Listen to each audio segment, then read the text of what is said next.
what you want, 'cause a pirate is free. You are a pirate. Salut. Alors la plupart des gens sur cette chaîne ont rejoint le navire, je dirais en février-mars, quand j'ai un peu hacké le truc. Mais en fait la création de la chaîne date d'un peu plus longtemps, puisque j'ai commencé à la construire fin 2016. Voilà, et petit à petit les abonnés sont arrivés.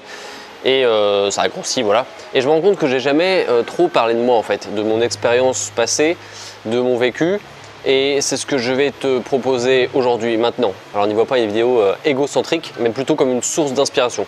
Parce que comme tu vas pouvoir le constater, tout n'a pas toujours été rose, tu vas vite fait t'en apercevoir. Et il a fallu du temps pour que j'en arrive là. Alors moi à la base, j'ai un master en comptabilité, exactement en audit expertise comptable.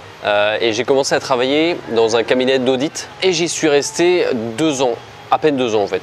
Alors au début ça allait à peu près et forcément petit à petit, la pente a commencé à se raidir vers le bas et la situation devenait absolument intenable. Alors au début tu te dis ouais je suis super motivé, ça va aller, je veux gagner du fric, je veux avoir une promotion. J'avais vraiment une mentalité de merde à l'époque, je sortais d'école de commerce, j'étais certes ambitieux mais j'étais surtout arrogant, en tout cas beaucoup plus arrogant que maintenant. Maintenant je suis beaucoup plus humble, beaucoup plus modeste. Voilà, je dis pas ça pour insulter les gens qui ont fait une école de commerce ou qui sont actuellement en école de commerce, c'est juste qu'on est tellement gonflé à bloc, on te dit tout le temps que t'es le meilleur, c'est tellement sectaire que forcément tu as l'impression que tu es le meilleur. Et en fait dans ce cabinet la réalité s'est imposée assez rapidement à moi finalement, puisque rapidement ça a commencé à être très compliqué parce que c'est un métier assez particulier l'audit, c'est un métier où tu as beaucoup d'horaires, tu as des contraintes, tu as une hiérarchie assez pesante, c'est comme l'armée en fait, tu commences en bas et petit à petit tu montes les étapes et tu arrives en haut, enfin il y en a 1% qui arrivent en haut. Et petit à petit il y a commencé à avoir des choses assez graves psychologiquement qui se passent. Ce genre de truc, enfin je dis grave, ça arrive à la plupart des gens en fait, énormément de monde, c'est de se dire le matin quand tu te lèves, qu'est-ce que je fous? Qu'est-ce que je fous bordel? Et ça, cette petite phrase, je me la répétais vraiment tous les matins. Qu'est-ce que tu fous? La vie ne se résumait plus qu'à te lever le matin moins de 7 heures, prendre le métro, prendre le RER, aller à la Défense. Alors la Défense pour moi c'est un des pires endroits de France, en tout cas en France. C'est vraiment l'enfer. Tu peux y travailler quand même pour te rendre compte, il y a des gens qui tiennent. Moi j'ai peut-être pas cette force d'avoir tenu là-bas. Et donc pour aller vite, au bout d'un an et demi, ouais à peine 2 ans, j'ai craqué, je me suis barré. Enfin j'ai démissionné parce que de toute façon j'avais pas d'avenir dans la boîte. Étant donné que là-bas on était classé, hein, c'est très procédurier, très scolaire, on était classé. Enfin quand je dis classé, on avait une évaluation. Excellent, bien, très bien, etc. Moi j'étais assez bien, ça veut dire nul en gros. Le rang d'en dessous assez bien, c'était t'étais viré. Donc en gros, on m'avait fait comprendre que voilà, t'es un peu dans la charrette, il va falloir mettre les bouchées doubles sinon on te dégage. Et moi j'ai pas envie de ça quoi, donc je me suis barré. Enfin je crois le jour même ou le lendemain, je sais plus, j'avais un rendez-vous avec la RH, c'est elle qui m'a puni, hein, qui m'a dit attention c'est pas bien, voilà. Et le lendemain je me suis barré. J'ai posé mon préavis et ma démission. Et donc je me suis cassé en Asie pendant environ 8 mois pour me ressourcer, voilà, parce que ça allait vraiment pas, ça m'avait vraiment traumatisé cette expérience d'audit. Et au bout du mois, j'avais rien construit, j'avais juste voyagé pendant 8 mois, c'était génial. Mais j'ai dû revenir à la réalité. Et donc au bout de 2 mois, quand je suis revenu, j'ai trouvé un autre travail. J'étais contrôleur de gestion. Donc c'est un métier aussi lié à la compta, à la finance, mais plus dans l'analyse. Dans l'audit, tu n'as quasiment aucune analyse. Enfin, en tout cas, à mon grade, il n'y avait aucune analyse. Et en fait, je pensais que ça allait être mieux. En fait, non. En fait, non, ça s'est pas super bien passé non plus. Parce qu'une fois de plus, j'étais pas fait pour ça. Ça me plaisait pas, tu vois, de travailler pour quelqu'un, pour un truc que j'aimais pas. Pour moi, l'indépendance, la liberté, c'est 2 valeurs essentielles, fondamentales. Et encore une fois, j'étais vraiment étouffé. Et en gros, je pense que ma boîte l'a bien compris. J'avais envie de me barrer. Je pense que la boîte l'avait bien compris. Et c'était un CDD, donc c'était compliqué de se barrer en CDD. Et j'avais vraiment envie de me barrer. Et ma boîte aussi, ma hiérarchie a bien compris que j'avais envie de me casser. Et donc on a trouvé un accord et en gros, je me suis fait virer. Enfin, c'était une sorte de négociation et ils m'ont viré parce que je le souhaitais au bout de, je sais plus, 6-8 mois. Et donc je me suis retrouvé au chômage. Et alors il y a eu quelques mois difficiles au début, hein, 3-4 mois où j'essayais de chercher du boulot. J'avais des entretiens, mais j'étais tellement pas motivé pour retourner dans ce circuit que finalement les entretiens n'ont rien donné. J'ai dû en passer 4-5, tu vois, c'est pas non plus énorme, mais à chaque fois je me faisais dégager. Et cette idée de créer un business en ligne, d'être un peu indépendant, pouvoir être géographiquement indépendant, ça me taraudait depuis, ça me trottait dans l'esprit depuis un bout de temps. Hein. Et je me suis dit, allez, bordel, lance-toi, commence à construire un projet. Et donc petit à petit, j'ai commencé à ce moment-là à construire ça. Ça c'était en courant 2016, je dirais. Et donc fin 2016, j'ai créé cette chaîne. Et au début, c'est pas évident de t'afficher comme ça. Tu dis putain, pourvu que les gens me trouvent pas et tout. Mais c'est une mauvaise attitude bien sûr, parce que le but justement, c'est que les gens te voient, même si tu penses que c'est de la merde. Et je me suis rendu compte que petit à petit, les gens aimaient bien ce que je faisais en fait. Enfin, il y avait une partie de gens qui appréciaient vraiment mon contenu. Et du coup, ça te donne confiance. Ça te donne confiance. Et alors j'ai eu une grosse poussée d'abonnés en février-mars quand j'ai hacké le truc entre guillemets. Je te réfère à la vidéo de l'époque sur Micode. Alors je sais pas, là ça a explosé. Enfin, le nombre de mails, le nombre de messages sur Facebook, le nombre d'inconnus a été multiplié par 50. Et tous les jours je recevais des propositions de partenariat, des propositions de faire du business ensemble.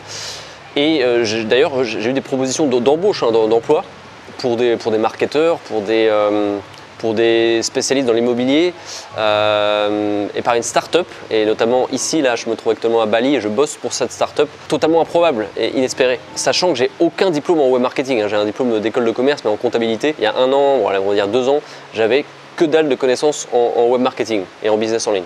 Donc là, concrètement, avec ce qui m'arrive, le fait que j'ai été contacté, voilà, que j'ai trouvé un emploi ici à Bali pour une start-up qui m'a contacté, on peut clairement dire que j'ai créé mon CV sur YouTube.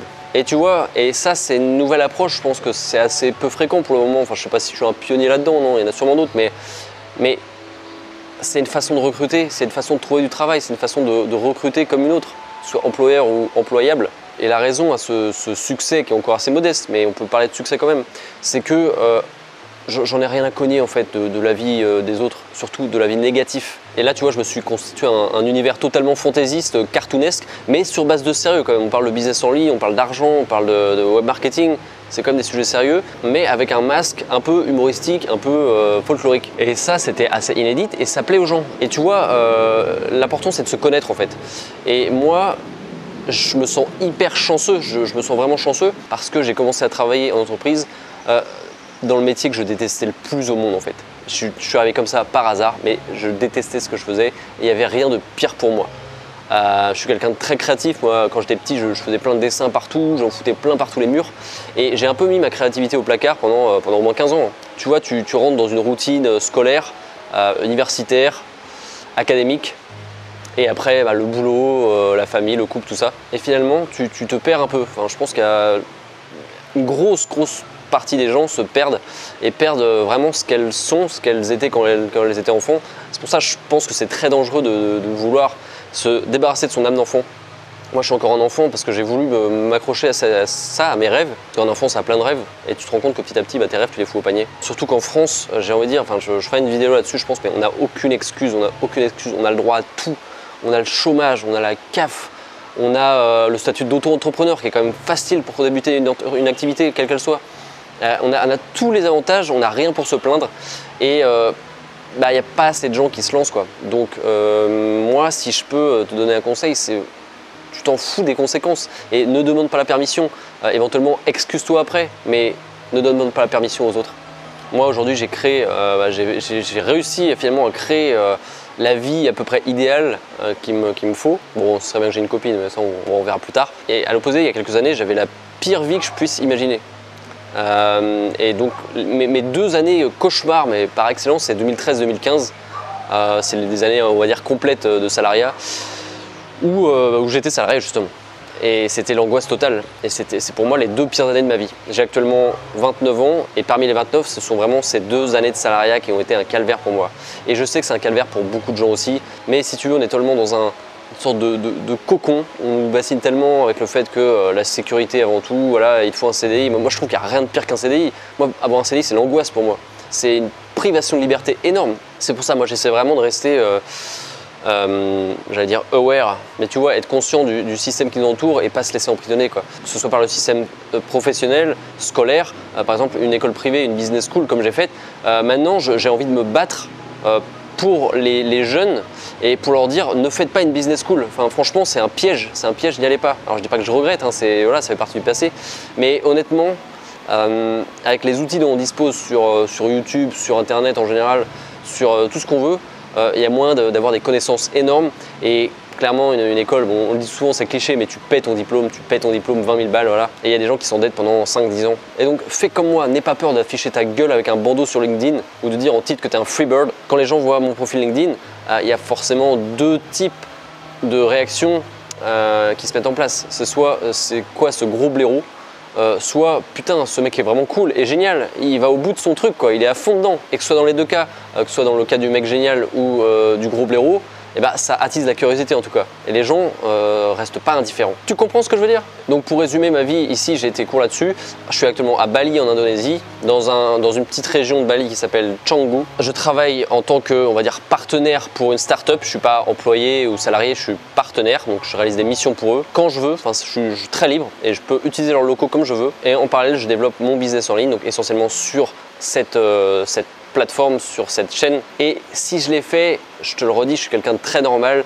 Tout le monde peut faire ça. Il suffit juste de se rappeler qui on est, d'en être conscient et de pas s'oublier, de pas se perdre. Si tu sens que tu t'es un peu perdu, ça arrive à tout le monde. Moi, je me suis complètement paumé, tu vois. Et ben, essaie de revenir à ton essence même, à ce que tu es vraiment. Et essaie de te faire un plan d'action, un plan de vie. Et dis-toi que c'est affreux de dire ça, mais on est tous condamnés. Voilà, je te parle pas de transhumanisme, hein, on n'y est pas. Mais là, on part de l'hypothèse qu'on est tous condamnés, qu'on n'a qu'un passage sur Terre qui n'excédera pas les 100 ans. Et encore 100 ans, c'est pas mal. Et on est dans un pays les plus propices à lancer un business, à être libre. Et donc, il n'y a pas vraiment d'excuses en fait.